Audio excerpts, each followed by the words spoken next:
Fourmillement dans la main, douleur dans les doigts, et c'est pire quand je plie le coude. On a vérifié le canal carpien, et on m'a dit que ça pouvait venir des cervicales. Je vais te dire ce que j'en pense. Donc, tu as mal dans la main, tu as des fourmis, c'est sûrement toute la main.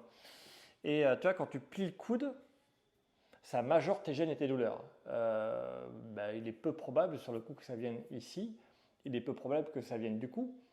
Vu que quand tu fais ça, c'est là que tu comprimes. Alors tu me dis, ouais, mais Gilou, comment ça marche? Je ne sais pas si on voit bien, là, j'ai changé mes axes de caméra. Dis-toi que ici, là, dans le pli du coude, entre le muscle supinateur, qui fait de la supination, qui supplie, qui ouvre la main, je vais faire comme ça, là. Ici, là, tu as le nerf médian qui passe ici, là, tu vois.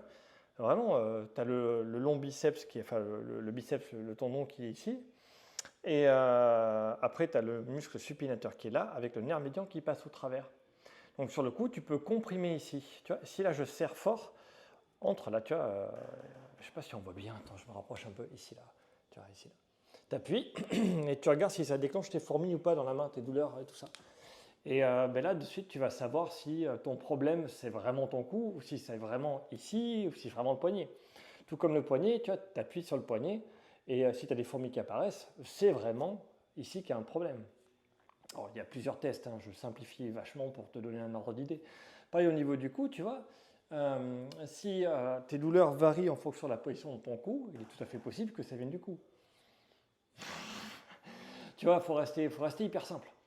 Donc il est probable que tu aies une tendinite des muscles supinateurs de cet endroit-là. Et ça va être du renforcement excentrique doux, conduit, des muscles supinateurs. Je t'invite à aller voir des professionnels de santé, ils vont t'expliquer, hein. Donc voilà, et surtout, n'hésite pas à aller voir ton médecin pour faire tous les tests qu'il faut. Mais dis-toi qu'en général, si c'est vraiment ce truc-là, c'est une forme de tendinite du muscle supinateur. Je me répète, hein, je crois que tu as compris.